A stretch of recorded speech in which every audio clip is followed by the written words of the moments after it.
شروع اللہ کا نام لے کر جو بڑا مہربان نہایت رحم والا ہے۔ اے پیغمبر صلی اللہ علیہ وآلہ وسلم، لوگوں سے کہہ دو کہ میرے پاس وحی آئی ہے کہ جنوں کی ایک جماعت نے اس کتاب کو سنا تو کہنے لگے کہ ہم نے ایک عجیب قرآن سنا جو بھلائی کا رستہ بتاتا ہے، سو ہم اس پر ایمان لے آئے، اور ہم اپنے پروردگار کے ساتھ کسی کو شریک نہیں بنائیں گے، اور یہ کہ ہمارے پروردگار کی شان بہت بلند ہے، وہ نہ بیوی رکھتا ہے نہ اولاد، اور یہ کہ ہم میں سے کوئی بے وقوف اللہ کے بارے میں جھوٹ گھڑتا ہے، اور ہمارا یہ خیال تھا کہ انسان اور جن اللہ کی نسبت جھوٹ نہیں بولیں گے،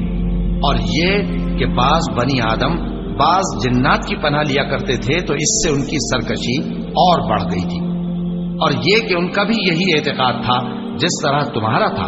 کہ اللہ کسی کو نہیں زندہ کرے گا، اور یہ کہ ہم نے آسمان کو ٹٹولا تو اس کو مضبوط چوکیداروں اور انگاروں سے بھرا ہوا پایا،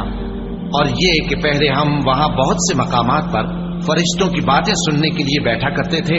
اب کوئی سننا چاہے تو اپنے لیے انگارہ تیار پاتا ہے، اور یہ کہ ہمیں معلوم نہیں کہ اس سے اہل زمین کے ساتھ برائی مقصود ہے یا ان کے پروردگار نے ان کی بھلائی کا ارادہ فرمایا ہے، اور یہ کہ ہم میں بعض نیک ہیں اور بعض دوسری طرح کے، ہمارے کئی طرح کے مذہب ہیں، اور یہ کہ ہم نے سمجھ لیا ہے کہ ہم زمین میں خواہ کہیں ہوں اللہ کو ہرا نہیں سکتے اور نہ بھاگ کر اس کو تھکا سکتے ہیں، اور جب ہم نے ہدایت کی کتاب سنی اس پر ایمان لے آئے، سو جو شخص اپنے پروردگار پر ایمان لاتا ہے تو اس کو نہ نقصان کا خوف ہے نہ کسی طرح کے ظلم کا، اور یہ کہ ہم میں بعض فرما بردار ہیں اور بعض نافرمان ہیں، تو جو فرما بردار ہوئے وہ سیدھے رستے پر چلے، اور جو نافرمان ہوئے وہ دوزخ کا ایندھن بنے۔ اور اے پیغمبر صلی اللہ علیہ وآلہ وسلم، یہ بھی ان سے کہہ دو کہ اگر یہ لوگ سیدھے رستے پر رہتے تو ہم ان کے پینے کو بہت سا پانی دیتے تاکہ اس سے ان کی آزمائش کریں،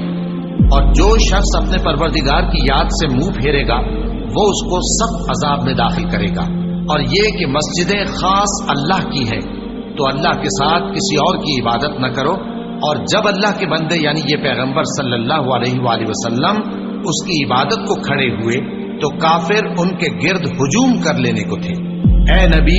صلی اللہ علیہ وآلہ وسلم، کہہ دو کہ میں تو اپنے پروردگار ہی کی عبادت کرتا ہوں اور کسی کو اس کا شریک نہیں بناتا،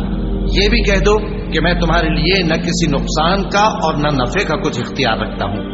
یہ بھی کہہ دو کہ اللہ کے عذاب سے مجھے کوئی پناہ نہیں دے سکتا اور میں اس کے سوا کوئی جائے پناہ نہیں پاؤں گا، ہاں اللہ کی طرف سے احکام کا اور اس کے پیغاموں کا پہنچا دینا ہی میرے ذمہ ہے، اور جو شخص اللہ اور اس کے پیغمبر کی نافرمانی کرے گا تو ایسوں کے لیے جہنم کی آگ ہے، وہ ہمیشہ ہمیشہ اس میں رہیں گے، یہاں تک کہ جب یہ لوگ وہ دن دیکھ لیں گے جس کا ان سے وعدہ کیا جاتا ہے، تب ان کو معلوم ہو جائے گا کہ مددگار کس کے کمزور ہیں اور شمار کن کا تھوڑا ہے۔ کہہ دو کہ جس دن کا تم سے وعدہ کیا جاتا ہے میں نہیں جانتا کہ وہ عنقریب آنے والا ہے یا میرے پروردگار نے اس کی مدت دراز کر دی ہے،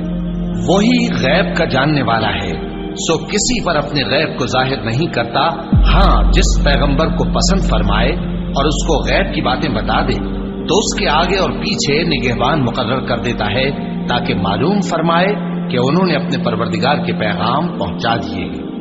اور یوں تو اس نے ان کی سب چیزوں کا ہر طرف سے احاطہ کر رکھا ہے اور ایک ایک چیز گن رکھی ہے۔